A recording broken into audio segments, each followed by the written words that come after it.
আজকে প্রায় অনেক বছর পর আমরা সবগুলো ক্লোজ ফ্রেন্ড এক হয়েছিলাম, মানে আমরা দেখা করেছিলাম। বেশ কিছুদিন থেকে কিন্তু আমরা প্ল্যান করছিলাম দেখাটা করার জন্য, আর সাথে কিন্তু আমরা সবাই সবার হাতের রান্না টেস্ট করানোর জন্য বাসা থেকে কিছু না কিছু বানিয়ে নিয়ে গেছিলাম। তো সব কিছু নিয়ে থাকছে আজকের ভিডিওটি। হ্যালো এভরিওয়ান, আসসালামু আলাইকুম। সাইমাস ওয়ার্ল্ড থেকে আমি সাইমা ওয়েলকাম করছি নতুন একটা ভিডিওতে। So guys, let's make started. Every time you walk into the room, got me feeling fake and me scared. Trying not to breathe once. মেসেঞ্জারে যেহেতু আমাদের একটা প্রাইভেট গ্রুপ ছিল, সেখানে কিন্তু আমরা সব প্ল্যান করেছিলাম যে কে কী নিয়ে যাব। সো আমার ভাগ্যে পড়েছিল বার্গার, স্যান্ডউইচ এবং সাথে কিন্তু মিষ্টি। যেহেতু আমি এটা ওখানে গিয়ে বানাবো, তাই আমি সব কিছু প্রিপারেশন করে নিচ্ছিলাম। এখানে আমি যে বার্গারের ভিতরে চিকেন কাবাবগুলো করব সেগুলো করে নিয়েছিলাম, এবং এর নিচে আমি রেখেছিলাম যেগুলো আমি স্যান্ডউইচে চিকেন ইউজ করব, সেগুলো আমি হালকা করে ফ্রাই করে নিচ্ছি। আর এখানে কিন্তু আমি মিষ্টিও বানিয়ে নিয়েছি, দেখতেই পাচ্ছ। আর সাথে আমি এই মোটা কার্পেটটা নিয়ে নিব, কারণ ওখানে গিয়ে আমাদেরকে বসতে হবে। এরপরে কিন্তু সব কিছু রেডি করে নিয়ে আমি বাইরে বের হয়ে এসেছি। মানে এখানে কিন্তু রেখা তাসনিম আমাকে নিতে আসছিল, আর এখানে এসে কিন্তু ওরা অনেক বেশি মজা করা শুরু করে দিয়েছিল। এখানে আমরা আমাদের দুইটা বান্ধবীর জন্য ওয়েট করছিলাম, যারা কিনা এখনো আসি নাই। তো আমরা একসাথে যাব, তাই আমরা ওয়েট করছিলাম। এখানে কিন্তু আমি আখির বেবিকে একটা ছাতা গিফট করেছি, যেহেতু ওকে আমি প্রথমবার দেখলাম। আর ও কি সুন্দর আমাকে থ্যাংক ইউ বলছে, জানো। সেদিন আকাশটা ভীষণ খারাপ ছিল, মানে একটু পরপরই বৃষ্টি আসছিল, আবার থেমে যাচ্ছিল, মানে কি একটা বাজে অবস্থা। এরপর আমরা যার জন্য ওয়েট করছিলাম, ফাইনালি কিনা সে আসেনি।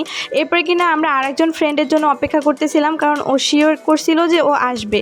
এখানে আমি আর আখি কিছু টুকটাক সাংসারিক গল্প করছিলাম। এরপরে মেহাকে দেখো, এ হচ্ছে আখির বেবি, বাচ্চাটা এত কিউট, মাশাল্লাহ। দেখো, আমি তো শুধু ওর দিকে তাকিয়েই ছিলাম। এরপরে কিনা তাসনিয়া চলে এসেছে কিছুক্ষণের মধ্যেই, মানে আমরা প্রায় 10-15 মিনিট ওয়েট করার পরে কিনা তাসনিয়া এন্ট্রি নিছে। মানে কি একটা অবস্থা, চিন্তা করো। এরপরে ওর বাবুর জন্য আমি সুন্দর বলটা কিনছিলাম, মানে যেহেতু আমি খালামণি, খালি হাতে তো বাচ্চাদেরকে দেখতে পাই না, তাই না।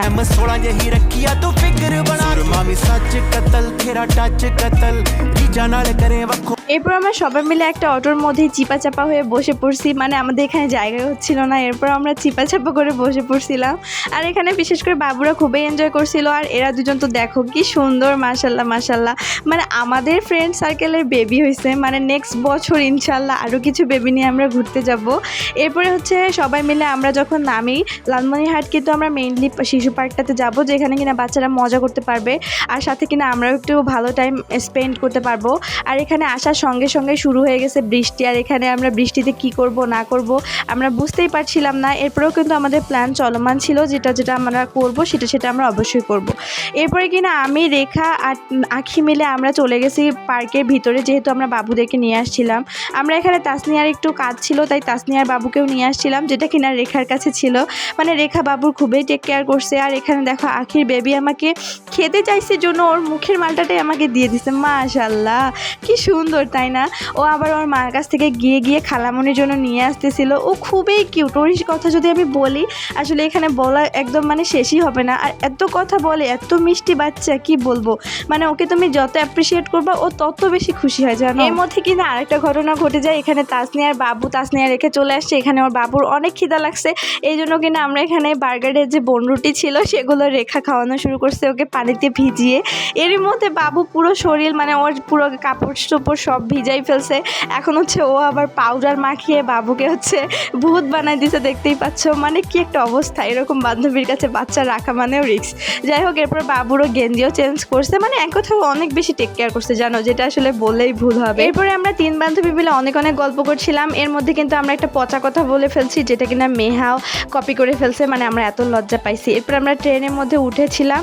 এরই মধ্যে কিছু পিচ্চি পোলাপাইন চলে আসছে, যাদেরকে দেখে কিনা আমাদের একদম ছোটোবেলার কথা মনে পড়ে গেল। মানে ছোটোবেলাও আমরা এভাবে সেজে বের হতাম, যদিও আমাদের গার্জিয়ানরা আমাদেরকে এভাবে একা এত দূর পাঠাতো না। যেহেতু ভিডিওটা অনেক বড় হয়ে যায়, তাই আমি এটা 2টা পার্টে ভাগ করলাম। মানে এটা হচ্ছে ফার্স্ট পার্ট, আর সেকেন্ড পার্টে আমি শেয়ার করবো আমরা কি কি আনছিলাম আর কি কি খাওয়া দাওয়া করছি। আজকে ভিডিওটা এ পর্যন্ত। Thank you for watching everyone.